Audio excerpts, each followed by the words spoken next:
Okay, hi everybody.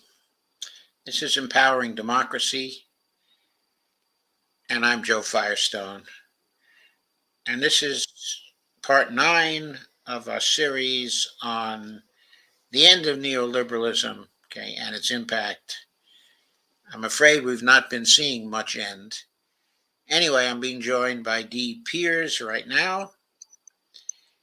Hi, Dee. Hello. How's everybody doing? How you doing, Joe? I'm sorry, Dee. I said, how you doing? Glad to be here. Thank you very much. Okay, this is Dee Peers, folks. She is the host, okay, of Around the World with Dee and Friends. And she and I just got through doing another show, okay, on the conflicts, okay, in Israel. I shouldn't say the repression, I shouldn't say the conflicts, but the repression of the Palestinians by the Israelis, which is a constant there all the time. So we did another show on that, and now we're here to come back to the United States. And the topic of this particular show, part 9,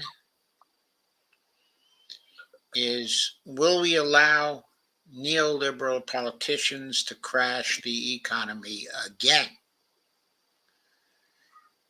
We have to remember they crashed the economy in 2007, 2008.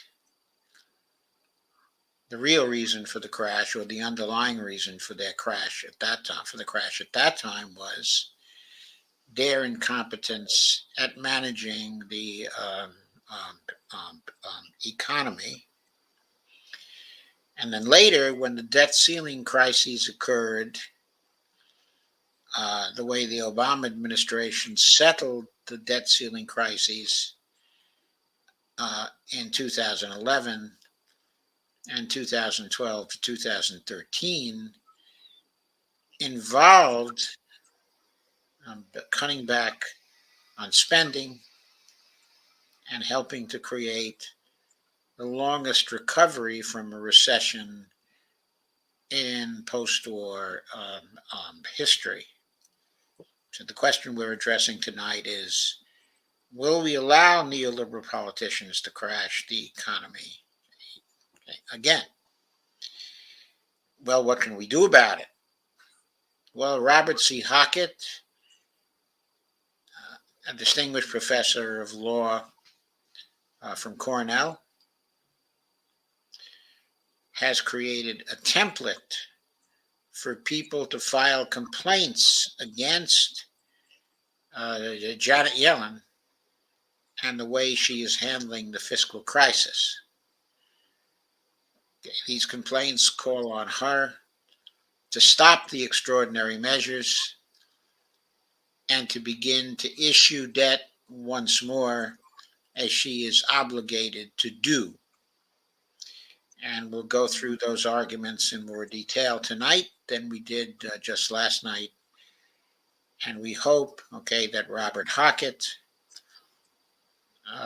who had an event at 5 o'clock, is able to be finished with that event and to join us here tonight. He has said he's willing to do so. And we hope to be able to have his presence at some point. But before then, I did want to go over, okay, a few articles. Okay, I'd like to take the first article, but if you want to take some of the others or one of the others, Okay. the links are in the comments. All three articles are very good Okay. and very fun. Okay, so I'm going to start off by sharing the screen for the first article, which was from the American Prospect today. It's by Ryan Cooper, and it's a bit of a fire-eating article.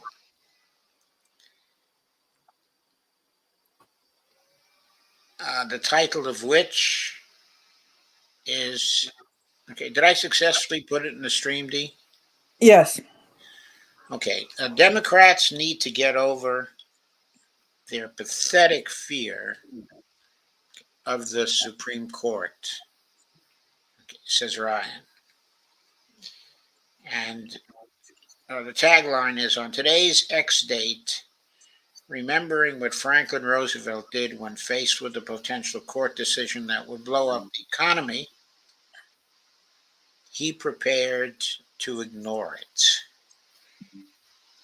And Ryan published this today, May 25th, 2023. I should point out Ryan is the managing editor of the American Prospect. The editor-in-chief is Dave Dan. Okay, but Ryan is the managing editor,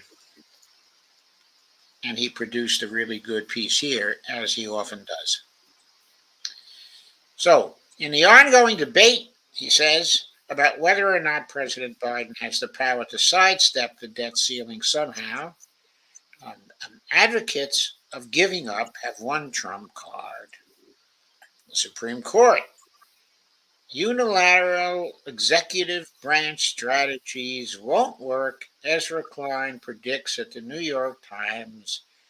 There is the gray lady again wanting to fold to the right wing because the court, quote, has repeatedly entertained cases that even conservative legal scholars thought were farcical just a few years earlier, unquote, because the downsides of the justices ruling against them would be high.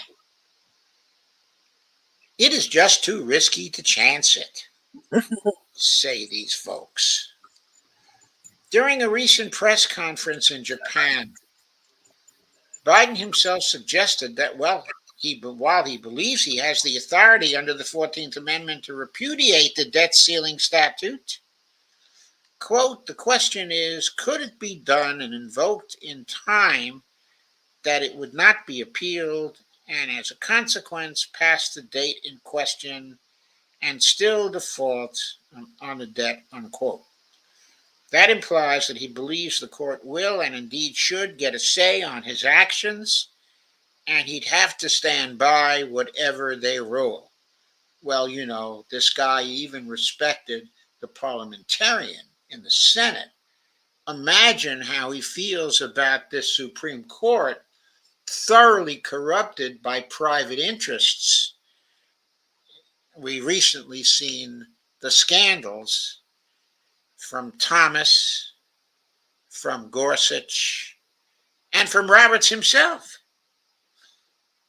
that are going on. And those are only the visible ones. We may yet see from Kavanaugh and from Amy Coney Barrett as well. And I can't forget Sam Alito. He's got to have some skeletons in his closet that have not been discovered yet. But anyway, going back to the article, this is a terrible position. A sensible president would not be preemptively conceding the court's authority in this area. They would be attacking the legitimacy of the court and preparing, as Franklin Roosevelt did in a similarly dire circumstance, okay, to disobey it. Why don't we have another Franklin Roosevelt, okay, in the presidency? Why do we have these half-wits and emasculated people instead? Must have something to do with the political system as it now operates. Now, Klein, this is Ezra Klein, is certainly correct to say that whatever ruling the court might produce would have little or nothing to do with the law as written. This reactionary majority is a de facto super legislature that rules in favor of its own partisan policy objectives based on tangentious up is down reasoning or no reasoning at all. As I have previously written, the court has been like that for almost its entire history. Yes, he did trace the history of the court From its beginnings, and Ryan found in previous articles that the court has been pretty ridiculous for most of American history. The courts created by Franklin Roosevelt and the Warren Court were exceptions. They were exceptions. A lot of us grew up during those exceptions. So we looked at the court as a liberal institution, as one in favor of democracy. But most of the history of the Supreme Court is that it's been very undemocratic indeed. And this court has certainly been this way. A total support for neoliberal nonsense. Getting back to the article. But that cuts both ways. If Biden were to take action to avoid default and someone were to bring a lawsuit challenging it, then it would be the court's direct responsibility for blowing up the world economy.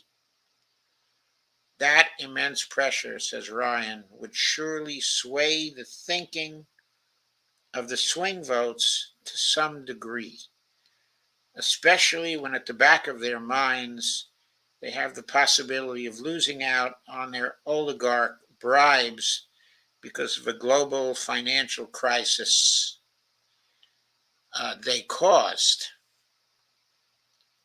Hurt the man in the street, sure, but a financial crisis could hurt Harlan Crow. Harlan Crow, of course, is the guy who has given so much economic support to Clarence Thomas over the years. Speaking of which, the political context here is strengthened by the fact that the reactionary justices are currently embroiled in an unprecedented corruption scandal.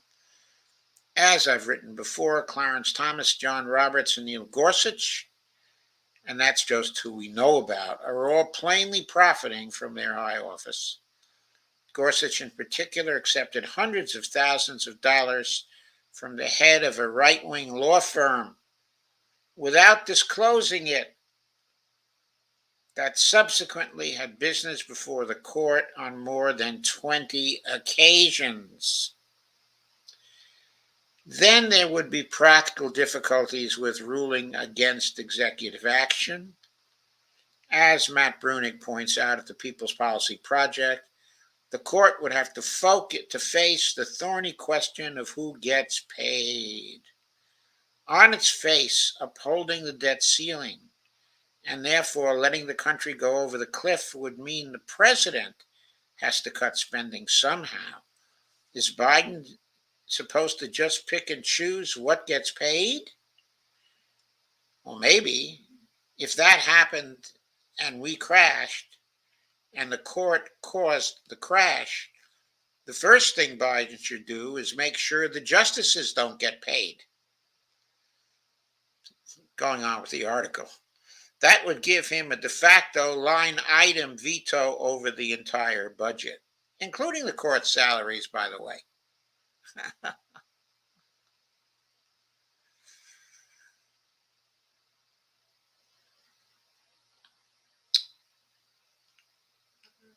And the court has already ruled that a law explicitly giving him that power is unconstitutional.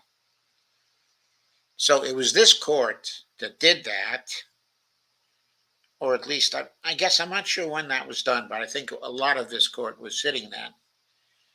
So they decided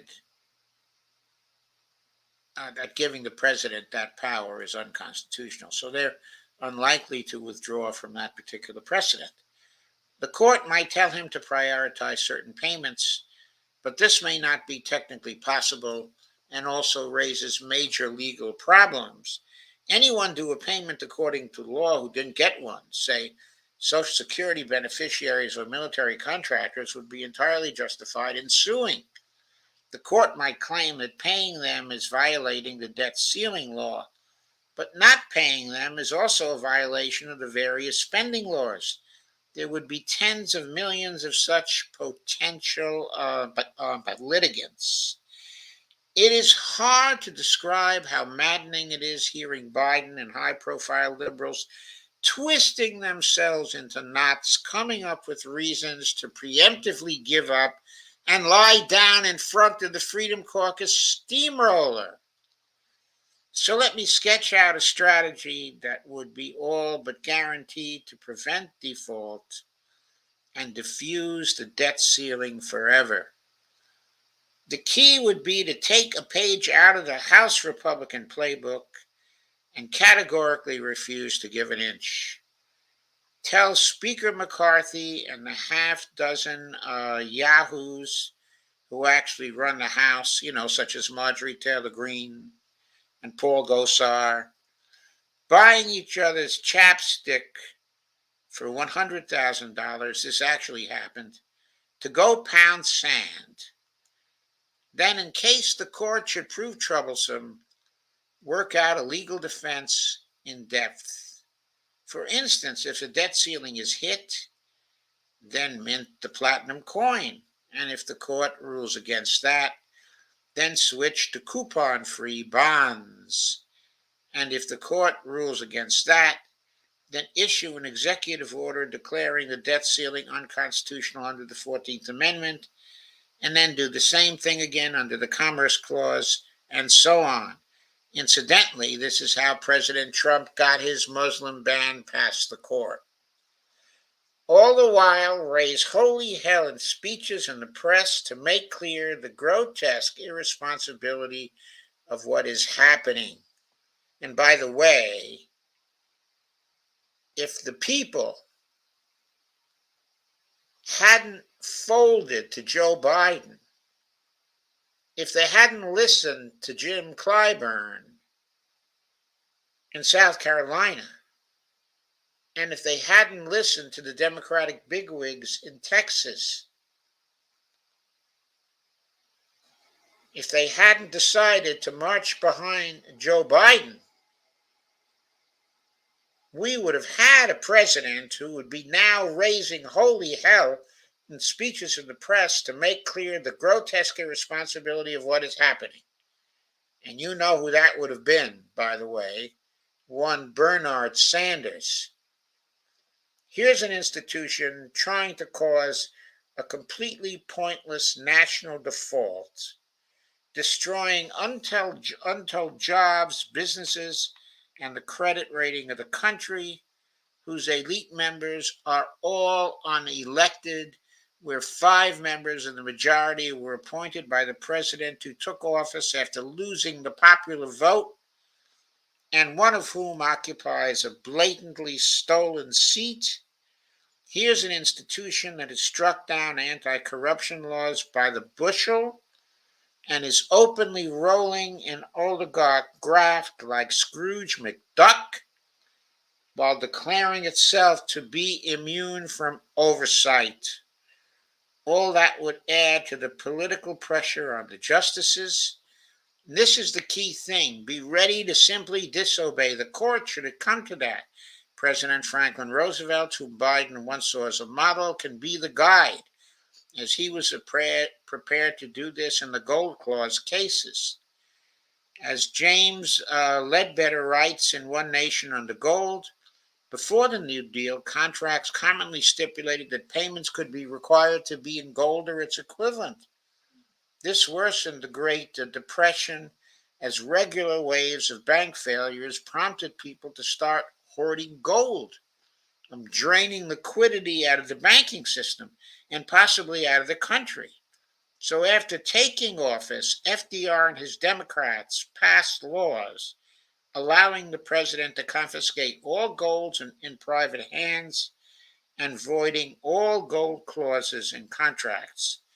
This led to a number of lawsuits demanding payment in gold as originally specified, which were consolidated in one case that got to the Supreme Court in 1934. Oral arguments did not go well for the administration, so FDR directed his staff to prepare legal workarounds and drew up a speech explaining why he was going to disobey the ruling. Luckily, the court narrowly ruled in favor of the government, and the resulting opinion actually uses as precedent the 14th Amendment clause about the validity of the public debt. So the court has used that before.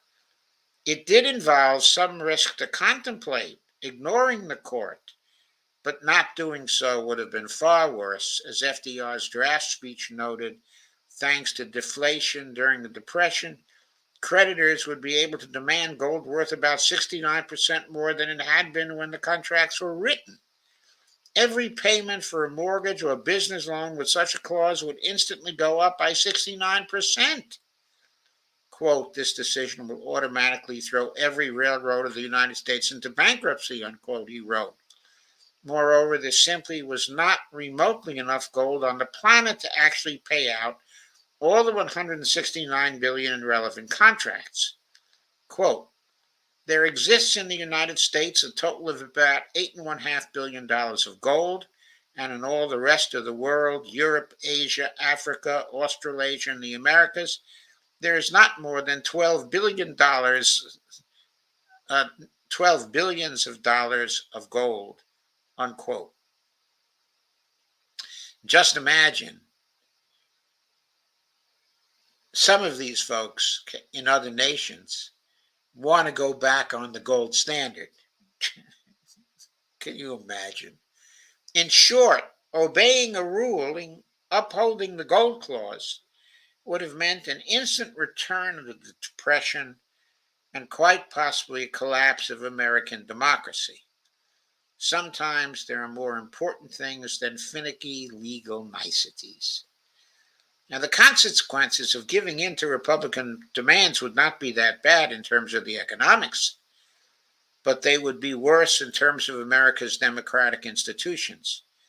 It would establish the principle that conservatives can win big political victories by making terroristic threats to American government and society.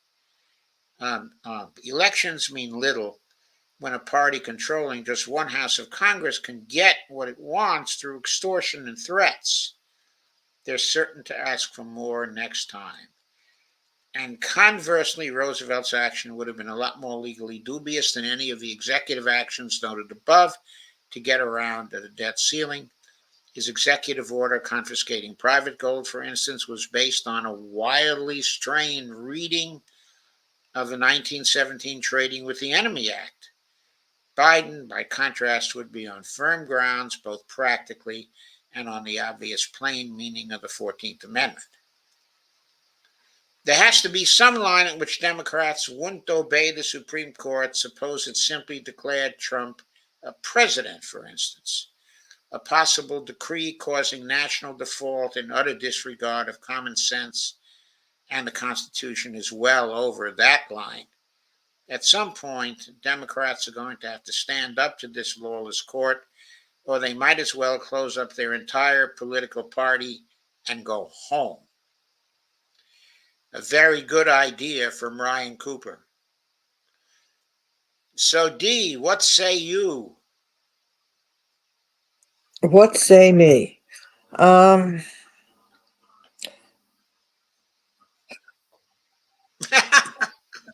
Yeah, I just shake my head. You don't know what to say That because we're was in a a brilliant bullshit piece, arena. though, wasn't it? What's that? I say that was a brilliant piece, wasn't it? Yes, it was. And the sad thing is that we're in this mess and they really don't care. They're just playing games. And you see all the suffering, and I see in the comments what people are saying, and people are affected, and they're just not taking any of this seriously. Congress is not taking anything serious. Biden, we don't know where he is mentally with everything, but we do know there's a Congress and there's everybody else around that should be doing something. We do know that. And they are not, but we know this, though. We know that Biden is the executive and he has the tools to stop this.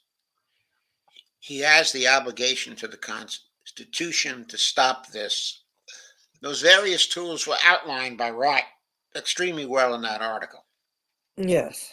In a very short summary, he outlined exactly how Biden could use them to get what he wanted, which is the end of the debt ceiling crisis. And Biden won't do it. That Biden, I don't think says, he's mentally there. I just think that there's other people around, there is handlers, and they he and they're may just have handlers, but then the handlers are incompetent. I mean, exactly. There's you don't endanger the global economy through a possible default of the United States for reasons of politics, simply for political motives or for the extreme kinds of reasons that these right wing idiots in the Republican Party have. and the But sad thing is that there's Kamala Harris. Kevin McCarthy is absolutely not living up to his constitutional obligations. He should resign before he caves to that crazy right wing. He wanted that position, and he signed off to do whatever it would take for him to get the position. The whole frickin' Republican Party is morally bankrupt, and Biden's advisors are morally bankrupt also. And we know this because his chief domestic policy advisor right now is Neera Tanden. Yes. And And what when we she is talk about probably doing, what she probably wants to do is to maneuver in such a way that there is a default so the neoliberals can have a crisis that they don't want to waste. And at the same time, she wants to be able to blame the Republicans for it and get rid of them as a political force for the next 20 years. Because a crash of the global economy would lead to a depression even worse than the one in the 1930s, I believe. It would really, really, really be bad. And they are risking that. And they're all being irresponsible in risking that. And the pose they adopt, that they are being fiscally responsible, is totally ridiculous. now what's really sad is the fact, whether you agree with people or not, like when Ronald Reagan was in office and his vice president, Bush, whether you agree with them or not, but when Ronald Reagan, when his Alzheimer was kicking in, and but the fact was, at least there was somebody in the vice presidency that was mentally capable, whether you agreed with them or not. Here we've got Kamala Harris that doesn't have experience. And she's probably going along with Neera Tanden and whoever else is there. That's probably very true. Probably very true. And knowing he's not mentally all there, you're wondering where's Obama or the rest of them that will, you look at the DNC in itself. Where's Yeah, where's everybody else? Are they Obama? willing to now?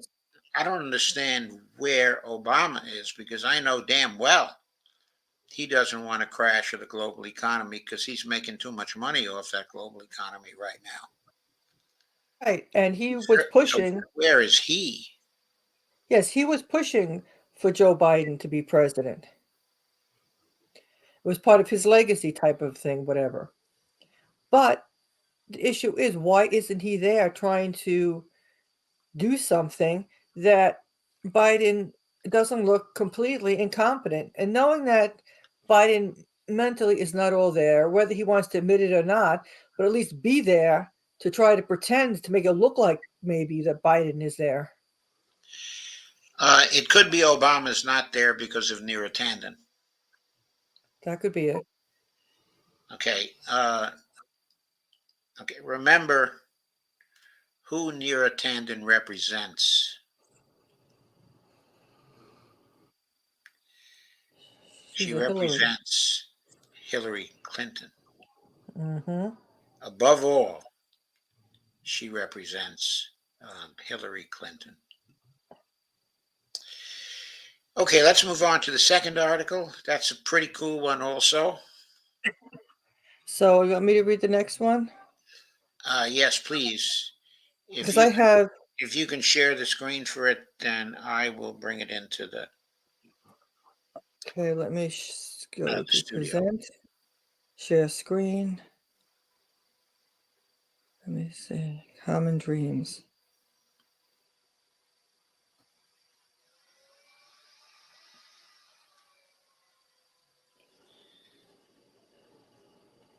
This is the Democrats' debt ceiling. Do you see it? Yeah, it's there. Oh, okay. Yeah, I thought it was there. I was like, wait a minute. That was very quick of you. Yeah. Yeah, I was right Pennsylvania. on the button. I was going to say, wow. Pennsylvania Avenue freeze out. Debt, death, and the Democrats. Everything has a price. Everything except the lives of children, the sick, and the poor. And that is something that Biden and his administration is not thinking about. For months, President Biden couldn't have I been. should say the author of this piece, okay, is R.J. Eskow, okay, or Richard Eskow, his byline here. But he likes to be referred to as R.J. frequently. Okay, go on, please, Dee. For months, President Biden couldn't have been clearer. He would not negotiate over the so called debt ceiling, an annual financing mechanism House Republicans voted to block unless a freeze was placed on government spending. Biden's resolve, we were told, was rooted in experience. He was vice president the last time Republicans forced a showdown over the debt ceiling. It shook financial markets, caused the first downgrade in the U.S. government's credit rating, and it led to an agreed upon $2.1 trillion in spending cuts. As NBC News put it, President Barack Obama and Vice President Joe Biden, excuse me, sat by the fireplace in the Oval Office with their top aides on the couch. While relieved as having narrowly averted a disaster, they were stunned by what had transpired. Obama and Biden made a vow, never again. Biden was unequivocal. I will not let anyone use the full faith and credit of the United States as a bargaining tool, he said in January. Happy to meet with House Speaker Kevin McCarthy, but not on whether or not the debt ceiling gets extended, Biden said in April. That's not negotiable. On May 1, Biden again said it was non-negotiable. The latest round of negotiations took place on Monday, May 22nd. Both sides not. The White House initially tried to save face by claiming they were negotiating over future spending, not the debt ceiling. But it's hard to keep making that claim when everyone, including your own administration, is correctly stating that the government will default if they don't reach an agreement soon. Before Monday's meeting, CNBC reported Biden emphasized that both men needed a deal that we can sell to both sides of a closely divided, hyper-partisan Congress. Democrats always cave under Republican pressure, and progressive Democrats always cave under conservative Democrat pressure. Both sides, hyper partisan, that's half right. The ultra right wing of their far right Republican Party seems willing to let the government default if it doesn't get what it wants. But House Democrats have already sent a very different signal. We're willing to discuss freezing spending, House Minority Leader Hakeem Jeffries of New York told reporters. There's an inherently reasonable position many in our party might even be uncomfortable with, but President Biden recognizes we're in a divided government situation. Many in our party, Jeffries can't seem to hide his contempt for his own party's left. But then, why should he bother? He knows that, unlike the right, House progressives always tend to fall in line. As a Senate, what does that say? Semaphore Joseph Zabali Rogue writes, if Biden does manage to strike a deal with McCarthy, it seems unlikely congressional Democrats would really vote to reject it and throw the stability of the entire global economy into question. Shh. Right. They're the responsible ones. That is, the ones who always seem to lose. It's a monkey house hierarchy with the far right on top and the left on the bottom. Democrats always cave under Republican pressure, and progressive Democrats always cave under conservative Democratic pressure. Neither the Democratic Party leadership nor its left wing have figured out how to fight these tactics despite decades of experience, and in this case, despite legal workarounds for the debt ceiling threat. American Pie. Republicans are also calling for increases in the already bloated war budget, as well as veterans benefits. That means all the cuts must come from the left side of the pie chart below. From line items like health care for children, international aid, education, the environment, housing, and defense. Defense spending accounts for nearly half of the total discretionary spending. And yes, it shows the chart here. It's crazy that it's half. Yep.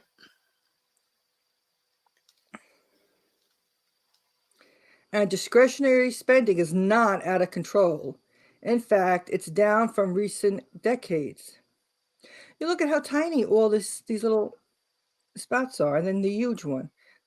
Yes. Yeah, look at that chart from the Peterson Foundation. Yeah.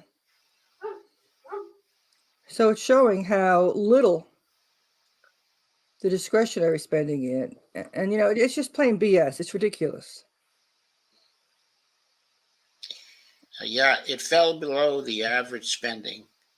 Mm-hmm. Looks like around 1990. Yeah, it's down. Yes. Okay. It was up around 2010 and then fell below the average spending again. And it's been that way since 2000. Yeah, it shows the projection for it to be downhill. And the projection is downhill, way downhill, Yeah. like to under 6%. Yeah, and then you talk about a revolution. Yeah, if that happens, there's going to be a revolution here. The total cost of the programs Republicans want to cut is roughly $800 billion per year. All the items listed above amount to about 15% of the total government budget. Yeah, about 15% of the total government budget. We are still in an inflationary period, so it would require massive cuts to keep overall spending flat. And remember, they are proposing spending cuts without any tax increases on the wealthy or corporations. The price of everything, the value of nothing. Nevertheless, Hakeem Jeffries says there is inherently a reasonable position. How is this an inherently reasonable position? Inherently reasonable, 800 billion is less than the personal wealth held by America's 8 richest billionaires. And US billionaires are almost a third richer, over $1 trillion in real terms, than they were on the onset of the pandemic in 2020. Inherently reasonable, life expectancy continues to fall in the United States, which now ranks 46th in worldwide longevity. Americans with the shortest life expectancies tend to have the most poverty, face the most food insecurity, and have less or no access to health care. Okay, let's stop right there for a minute and note that statistic again. 46th in worldwide longevity. If our people had any sense, they would all move to other nations and live longer. We And see yeah, that it's the systems we have set up here that have now reduced us to 46th in longevity. It's criminal. Okay, it's ridiculous. With our technological advancement, with our science, we fall to 46th. Why? Because of neoliberalism, because of 45 years of neoliberalism. This series is about the ideas of neoliberalism coming to an end. But it's hard to see them coming to an end when you see this crisis. And you see both parties acting like the neoliberals they have been. When you see the Supreme Court in the background steeped in neoliberal corruption, we don't see neoliberalism going away. We still see it grasping for power and trying to make the rest of us poorer and poorer and more desperate and more short lived. They're trying to shorten our lives. We need to stop them. We need to get rid of them. We need a clean sweep. yes, Okay, we go ahead, do. Dee. Sorry. No, that's fine because to me it sounds like ethnic cleansing or just genocide here, terrorism on the people to lower the population. Inherently reasonable, 1 in 5 American children lives in poverty. Inherently reasonable, poverty is the fourth leading cause of death in the United States, according to a paper in the Journal of the American Medical Association. That is terrible. Poverty is the fourth leading cause of death in the United States. It is terrible. Inherently reasonable, the child tax credit improved health for infants and mothers, but was discontinued, and there is no serious talk of reinstating it. I got to add something there too. The child tax credit was discontinued because the Democrats made it a temporary tax credit because they thought they could use it to help them to get elected in 2022 by running on it. They thought they could use it against the Republicans if the Republicans didn't vote to continue the child tax credit. Of course, the Republicans weren't fazed by that. They just voted against it anyway. Sorry, go ahead, Dee. That's fine. Inherently reasonable, 25.7 million people in Sudan urgently need humanitarian assistance. I could go on, but you get the idea. The ultra right will stop at nothing to get what it wants. In fact, they're still upping the ante. Texas Representative Chip Roy, a leader of the Freedom Caucus, said he'd be willing to consider a debt limit extension to pass the 2024 presidential election if the border bill, which the White House has already promised to veto, was tacked onto the final package. Everything has a price, he told Semaphore.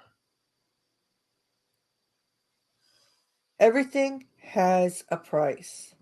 Everything except the lives of children, the sick, and the poor. A political party could choose to fight for these victims of perverse policy, but apparently that wouldn't be reasonable. I just want to add something. I think this is a beautiful article. I think so too. He's right to the point. Yeah, right to the point, and just the repetition is wonderful. When you read aloud. Okay, but I want to point out one thing. This is Hakeem Jeffries' first test as the leader of the Democratic Party in the House. And what does he do? He calls freezing spending reasonable. What kind of leader is that? What kind of leader, is that?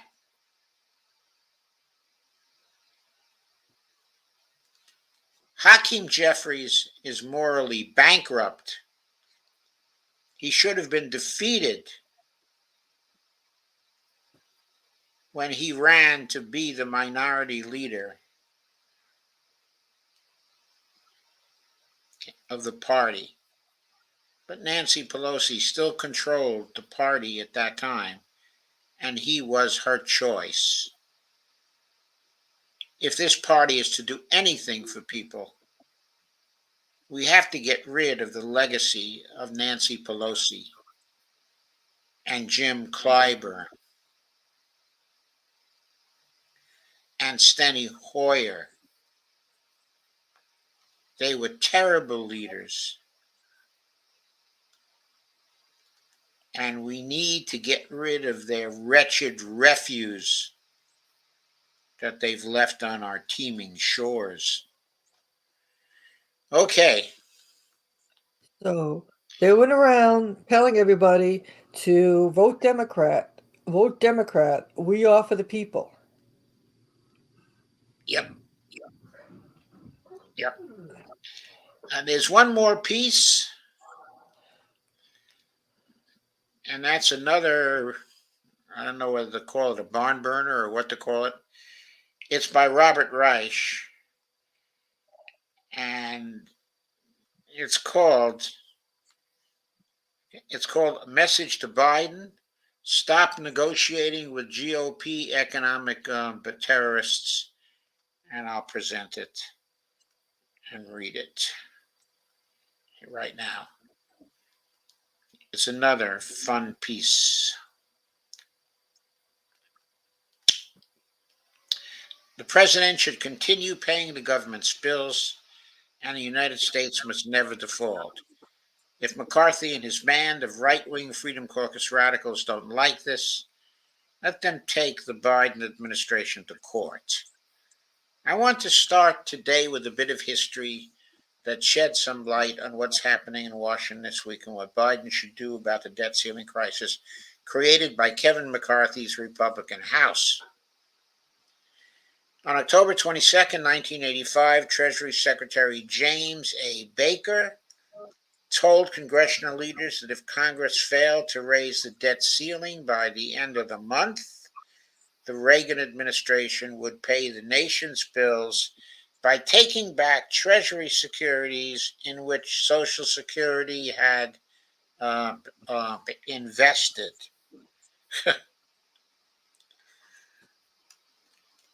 I remember being stunned at the time. It was an extraordinary move. It meant Social Security would lose interest paid on its funds. If Congress still didn't raise the debt ceiling, Baker said the administration would borrow from the railroad retirement and military retirement trust funds. And if the impasse continued, the administration would begin selling gold from the U.S. gold reserve, quote, even though that could undercut confidence here and abroad based on the widespread belief that the gold reserve is the foundation of our financial system, unquote. In other words, what was this, 1985? 14 years after Nixon went off the gold standard, there was still widespread belief that the gold reserve was the foundation of our financial system. That's hilarious. Baker's point was that the Reagan administration would continue to find ways to pay the nation's bills, come hell or high water. An agreement was finally reached after the Reagan administration had begun raiding Social Security, but before it took any other measures. The Comptroller General of the United States later found Baker's raid on Social Security was technically illegal, but concluded nonetheless that Baker, quote, did not act unreasonably, unquote, under the circumstances. I recount this history to give you some perspective on the current debt ceiling crisis and what I believe should be Biden's next move. First, showdowns over the debt ceiling have been going on for a long time. Second, they have often been fueled by soaring national debts due to Republican tax cuts for the wealthy and big corporations.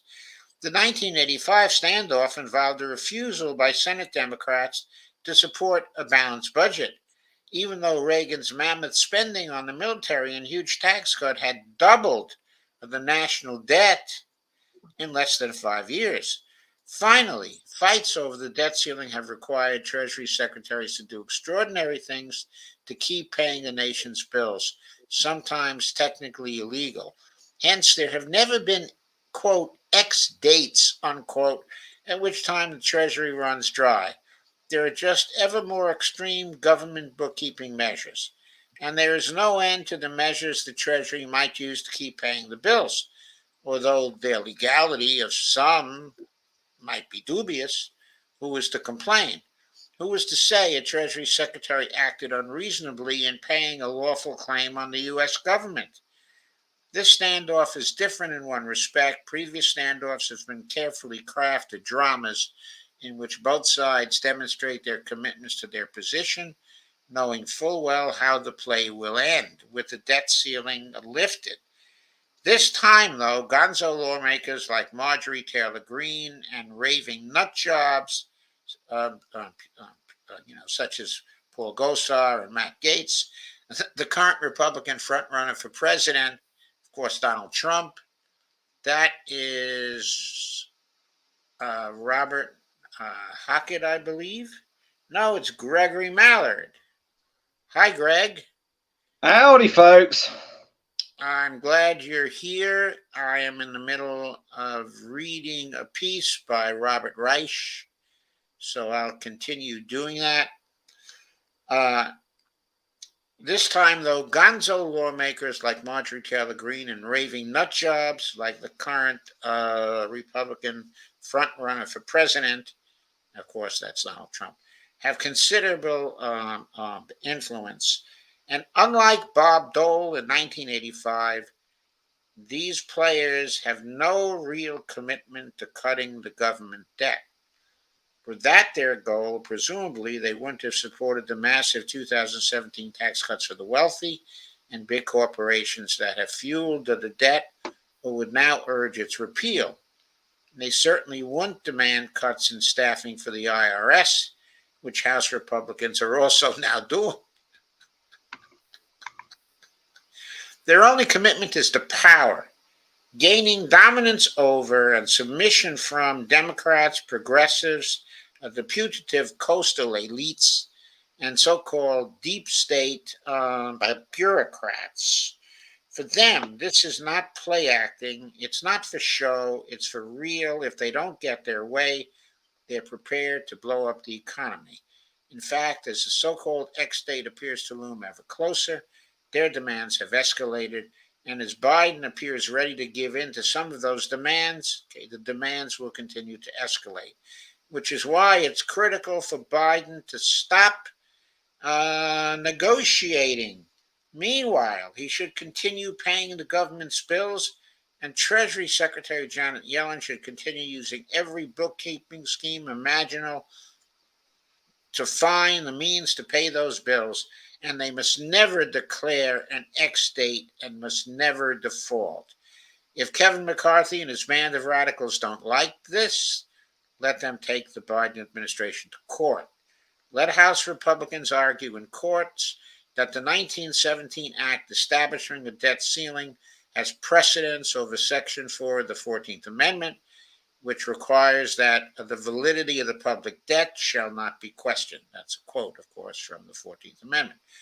Let them claim in the courts that 1917 Debt Ceiling Act takes precedence over more recent acts of Congress, which require the president, for example, to pay interest on the federal debt, to distribute Social Security benefits, and pay bills from defense contractors and everyone else who has relied on the full faith and credit of the United States.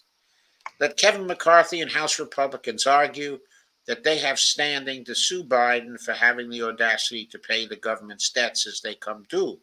Finally, let Kevin McCarthy and Marjorie Taylor Greene and the other loonies demand openly and publicly in court that Biden not honor the full faith and credit of the United States, with the predictable results that the cost of borrowing skyrockets, bond markets crash, the stock market plummets, the global economy is in turmoil, the dollar status as the world's major currency is up for grab, and America is plunged into a deep recession, and millions of jobs are lost. In other words, let McCarthy and House Republicans seek to enforce their dangerous nonsense about the debt ceiling so that Americans can see clearly what they are up to. So that was Robert Reich's fire reading for today. So we had 3 fire reading pieces here. First, of course, the Ryan Cooper piece, which I think is the best of the 3. But also the R.J. Eskow piece was pretty flaming. And the Robert Reich piece was a pretty good one also. So the point I want to make here is that we didn't see fire-eating pieces like these 3 during the debt ceiling crisis of 2011 and 2013. We saw people advocating for the 14th Amendment. We saw people, of course, advocating for the coin. But we did not see people as angry as this over what might happen. So this is different. It's also different in that more and more people believe that the 14th Amendment, the platinum coin, the consoles should be used to get around the debt ceiling crisis, and that there should be no caving into the Republicans. And yet Biden caves in to the Republicans and keeps on caving into the Republicans. Well, that should come as no surprise, because isn't he a Republican himself? As a matter of fact, I said that on Twitter today.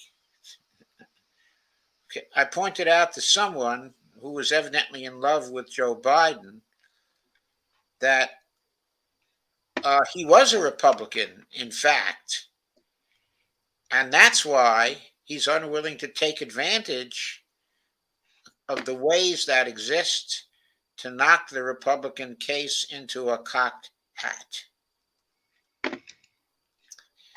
Okay, so there it is. This also brings us to the following place. What can we do, in order to stop Yellen from going through these extraordinary measures and get her to simply issue more debt and the debt ceiling be damned? Mint the damn coin. He is not going to mint the damned coin. But I didn't ask what he could do. I didn't even ask what she could do. What I asked is, what can we do in order to force her to do her duty and issue that debt and breach the debt ceiling? That is her duty, and she is refusing to perform it. So last night, we went over to some degree the proposal by Robert C. Hockett. Specifically, he put forward a template for a complaint that all of us who are dependent on government payments can use to sue Janet Yellen. He basically prepared the way for thousands or hundreds of thousands or millions of people to file suit in federal court to force Yellen to issue more debt. I think that was a brilliant idea and a brilliant move by him. I hope to have him here tonight.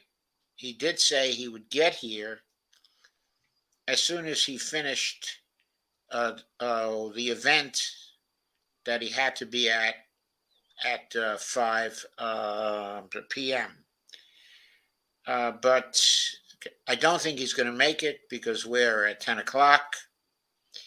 Okay, so what I want to do is postpone that until tomorrow night and leave tomorrow night to go through the text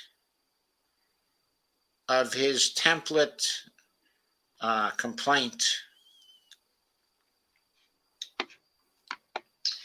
It's entitled again,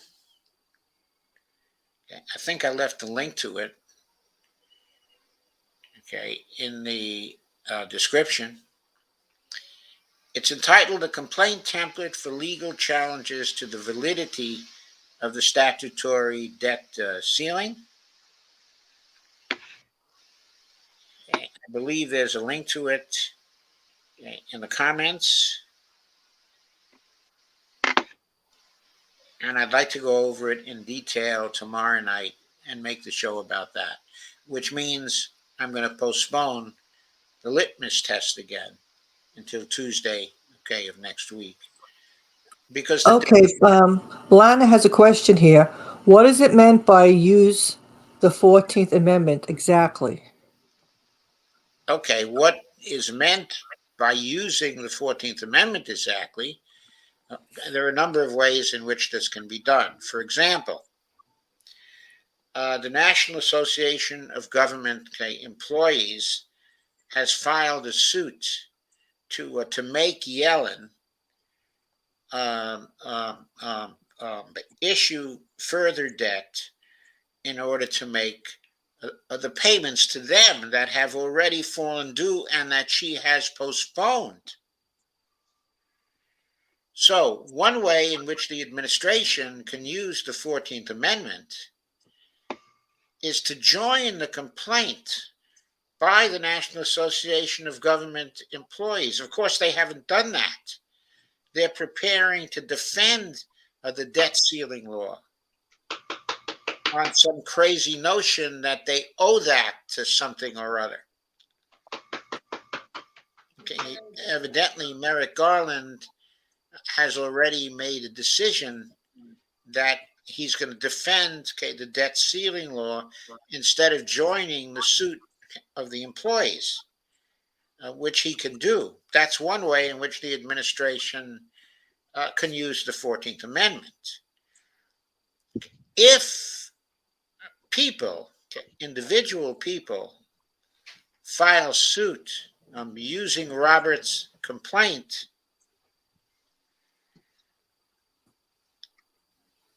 then this movement will be a bottom-up movement. And there will be a huge number of people suing Janet Yellen. On what grounds? On grounds of the 14th Amendment. the 14th Amendment is the centerpiece of the lawsuits that we will be filing. Okay, now Robert told me today that his group would handle all costs. Okay, they would do the litigation on a pro bono basis, but I took him to mean that he's talking about his group also handling the filing fees for those of us who want to join the suit. So, as I said, I hoped that he would join us here tonight, but I'm going to postpone going over his proposal in detail until tomorrow night, when I'm going to devote the whole show to it. And I will try to get him here tomorrow night so that he can comment on everything and clarify questions. One person I would like to see discuss this at great length would be Rowan Gray. I'd like to see his point of view on all of this as well from the legal standpoint. Okay, I don't want to muddy the water for tomorrow night. Okay, I like Rowan. I think that he is great when it comes to the coin. Okay, but I think that when it comes to using the 14th Amendment,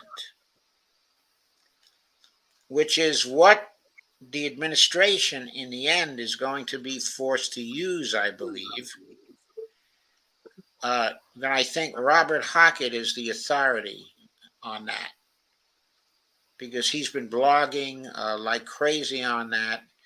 And the complaint template for legal challenges to the validity of the statutory debt ceiling is based in part on the 14th Amendment. It's based on a number of other things too. Here's the abstract. The statutory debt ceiling, hang on a second, let me make this type a little bit larger. The statutory debt ceiling, appearing at 31 U.S. Code 3101B, rooted in the Second Liberty Bond Act of 1917, aimed at expanding the Treasury financing options during the First World War, is not valid in any application that would occasion default on U.S. sovereign debt, other contractual obligations, or Social Security or veterans' pensions obligations. There are at least seven mutually reinforcing legal grounds for so saying.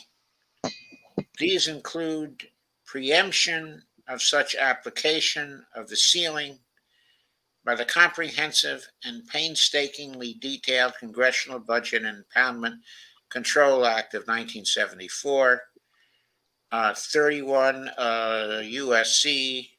Sections 1301 et sec, pursuant to both the later in time rule and the lex specialis canon, the separation of the powers, the take care clause, the presentment clause, and the 14th Amendment, a debt clause found in our Constitution, and the absurd result canon preempting applications of law that could not have been legislatively intended, whose complaint template is accordingly offered for use by any Social Security or veterans benefit pension beneficiary, any Treasury debt holder, and any other contractual creditor of the United States whose claims might be imperiled by the debt ceiling gamesmanship in the U.S. Congress.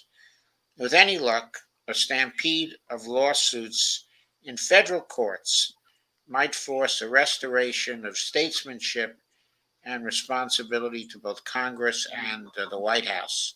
So that's the abstract of this complaint, a template that Robert is now circulating and abstracting for.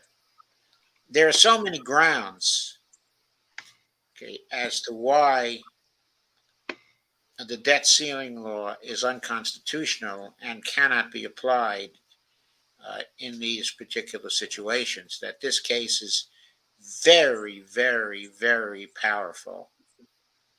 Okay, and Bob, who has contacts inside of the administration,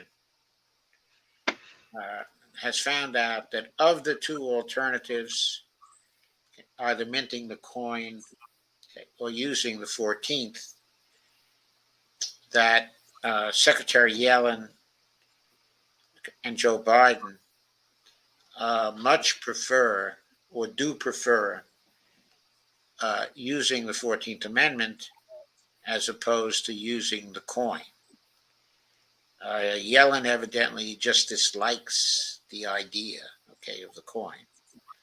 So Bob thinks that to exert the kind of pressure we have to exert, okay, in order to get them to move, we have to focus on the grounds that he outlined, okay, in this abstract. And that's the way we have to pressure.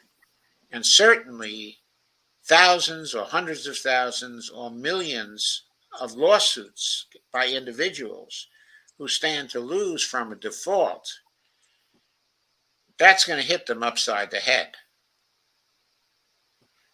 I think that's going to be an effective way to make them change their minds and stop compromising with the Republicans. So that's what I want to concentrate on tomorrow evening, okay, as a result of that. And I'll try to get Bob to commit to come again, but tomorrow evening, and help us with the discussion. Now I would like to go over the comments. In other news, there is a typhoon headed for the Philippines. Oh, wow. And it's also looking like it's going to impact Japan. Okay, is it going to go as far as Guam? Do you know? It's already hit Guam. Oh. Is there very much damage there? A lot.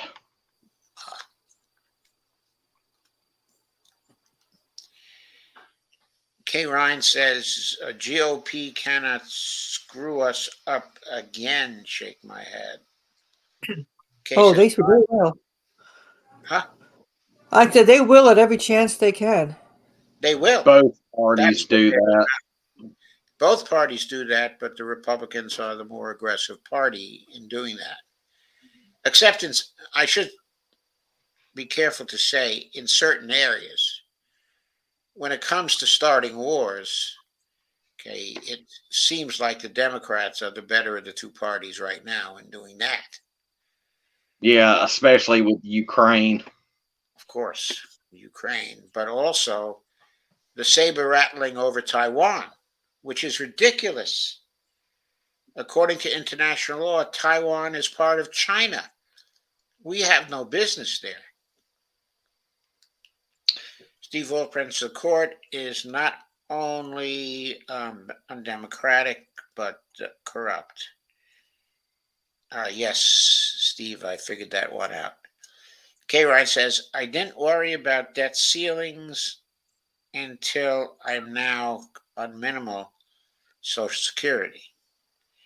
Yeah, debt ceilings can be harmful to Social Security. In the previous debt ceiling crises, they never touched the Social Security.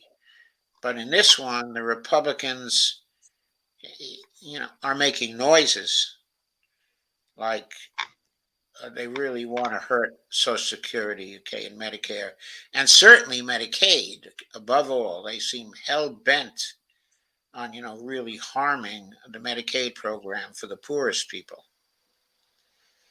Steve Oberfran says the billionaire will pay Thomas's salary if the government stops paying him. Yes, and that will be a good result, that it becomes open and public that the billionaire is paying his salary, because that will be grounds for impeachment.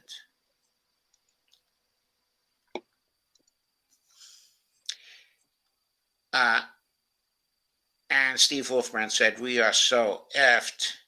Jeffrey Denton says, feel the burn. Yes, Jeffrey. Steve Wolfman says, Hillary is dipping her toe in the water. I think she dipped her near a tendon in the water. Kay Ryan says, hi, Greg. And Biden led her. Biden led her. He appointed near a tandon. Kay Ryan says, hi, Lana.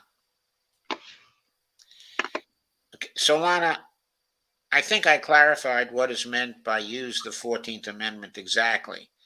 Use the 14th Amendment means that Biden join a suit by someone who wants to compel the United States to pay its debts. That's the way he can use the 14th Amendment exactly. And Lana says, but we all have to get on board with Hockett, right? How long do we have for this? I don't know. It's going to have to be pretty soon.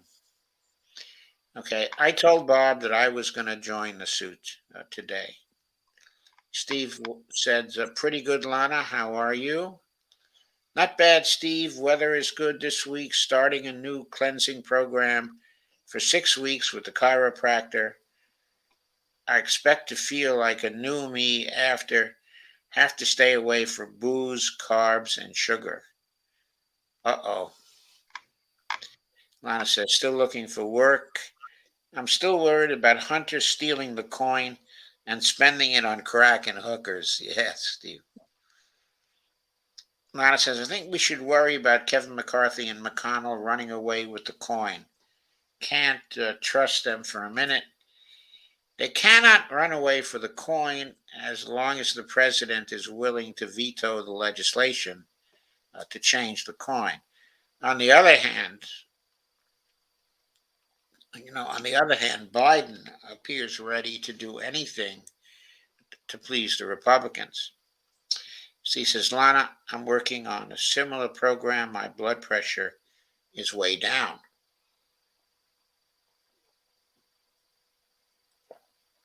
Lana says, Steve, good to hear. That reminds me, have to take my blood pressure today and see whether mine is still way down.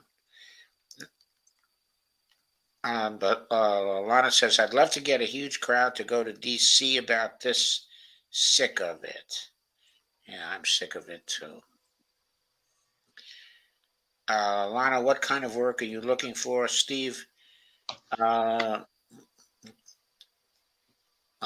the field of money and banking, lending has been most of my working life. All about the dollars, loans, secondary market sales, accounting compliance, and all that jazz.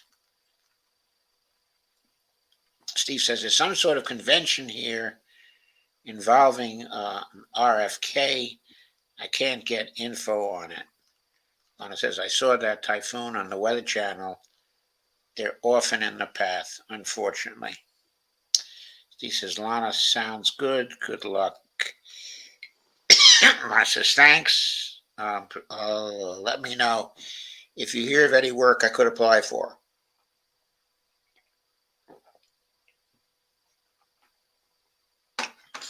I'm running out of voice here. I hope that last drink will fix it.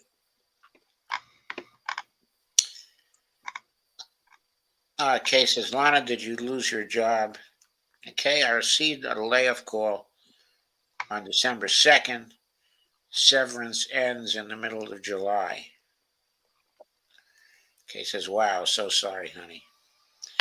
Steve says, Lana, what city are you in? So sorry.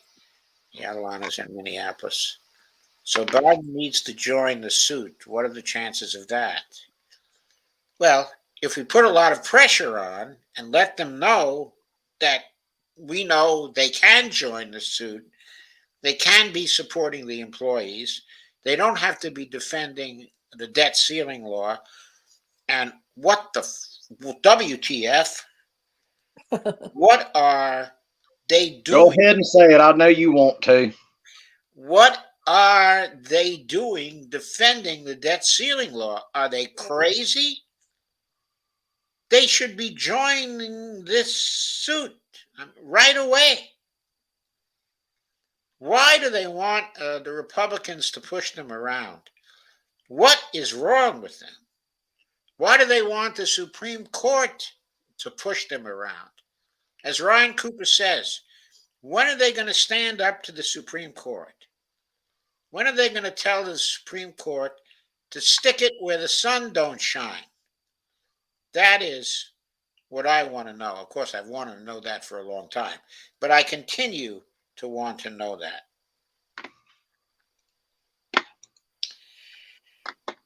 Okay. Are there any more comments? Any more takes? Greg, you got any more takes? Not really. Okay. Dee, have you got any more takes? I think it's a good idea what Bob Hockett is talking about and where he wants to go. And I think it will really help a lot of people that feel they just want to do something. What can we do? What can we do? So And it we can answers do that this. question. Okay. And we Yeah, can just do this. And believe me, when I go through his complaint tomorrow, you will see that he has a wonderful case. His structure of argument is really strong and really beautiful. I don't think the 14th Amendment can survive it. Of course, is Professor Hockett for sure joining tomorrow's show? I don't know at this point, Lana. I thought he might be able to get here tonight. He seemed willing to do so. Whether he's busy tomorrow night or not, I don't know. I will find out as soon as we get off here. I'll ask him if he wants to come tomorrow night for the 9 o'clock show. And I'll tell him we'll be going through his complaint, okay, in detail, and that it would be wonderful if he could join us. I think he's disposed to do so. I've been exchanging messages with him now for more than 2 weeks. And so I think that if he's not busy, there's a good chance he will be joining us tomorrow. But I'll keep you updated, certainly. Okay. I look forward to seeing what he has to say about all this. Oh, he's brilliant. He is one brilliant guy. Yeah, Robert Hockett is an outstanding guy. He knows his stuff through and through. And he has great experience in the government. Mm-hmm. Okay. As well. And his background is broader than the law. He has a very strong philosophy background. And of course, he has a background in MMT also. He knows MMT very, very well. He's very prominent with MMT. Yep. So he and I actually follow each other over on Instagram. Good. Yeah, he's a Instagram follower of mine. So Kay says, having an extra beer tonight, it has been stressful here. Steve Wolfbrand says, perhaps the Becks could help Hockett in the suit, but they seem very disillusioned. Okay, I think Bob has a whole team to help him in the suit that he's already put together. So I think that's going to be very interesting. He's very serious about the suit. Lana says, I like Professor Hockett. She says, I feel bad for the Beck. Becks. They got kicked around in 2016. Yeah, like big time. And Steve says, I think the Becks just want to be left alone at this point. I saw the interview with the Becks, I guess must have been about a week and a half ago. I noticed at the beginning, they still said that it was not completely over. I'm not sure what they meant by that, but I know they said that.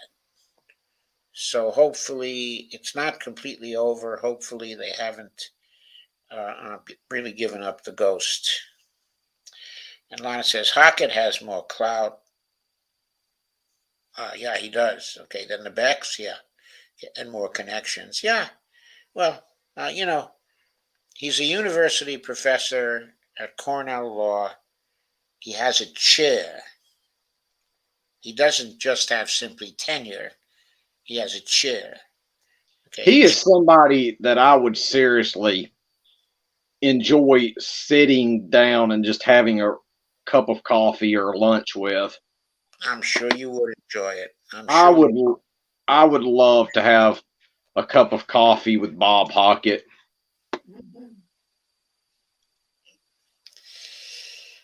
Well, hopefully he'll come around tomorrow night.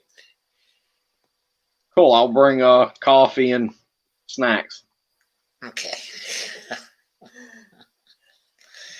Okay, Dee, anything else?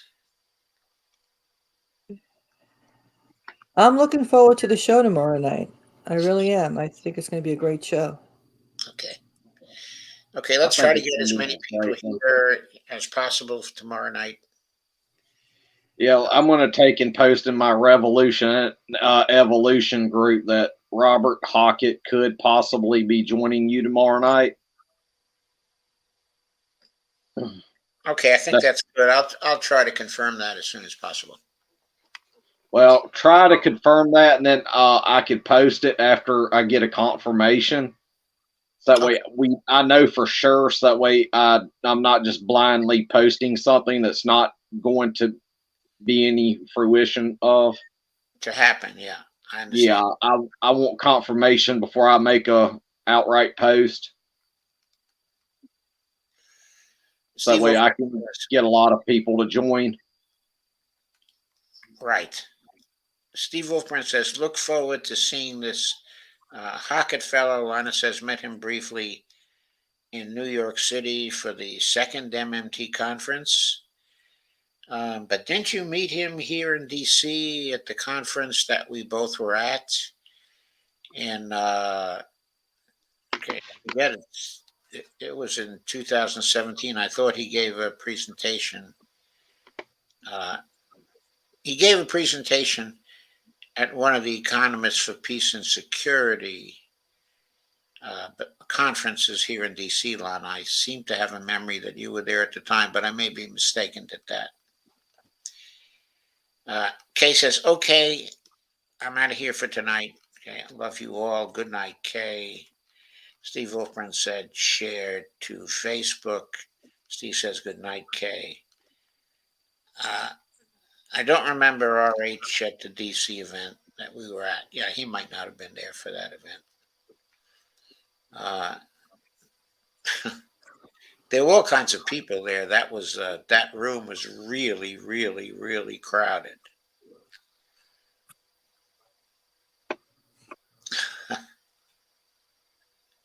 Stephanie was there for that one. Also, Pavlina was there, and Bernie, and Rokana. What about Nina Turner? I don't think she was there for that event. Jared Bernstein was there. Okay, it was a DC event with a lot of DC insiders there.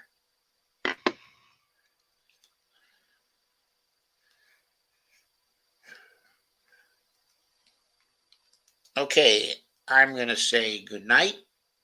I think. And don't forget to like, share, comment, subscribe, and buy Joe a coffee because he wants his coffee. Oh, thank you, Greg.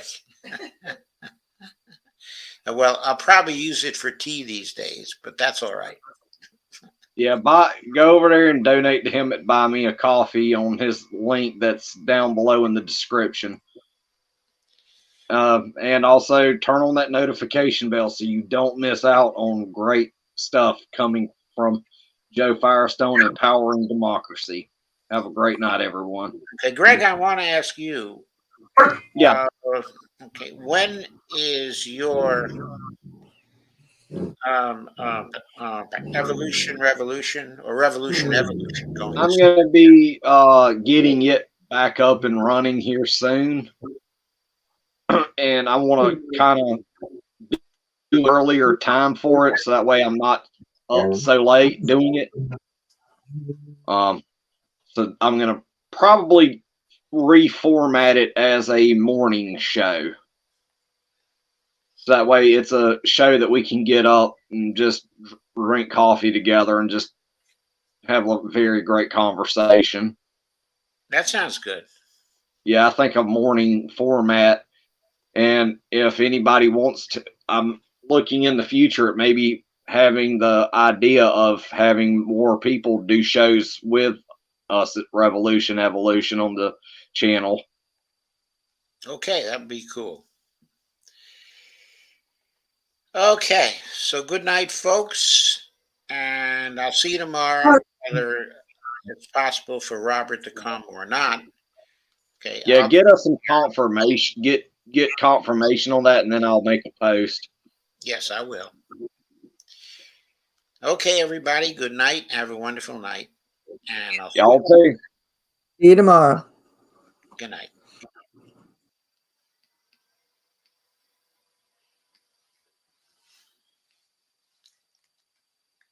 Okay. I'm still live. I got to end it.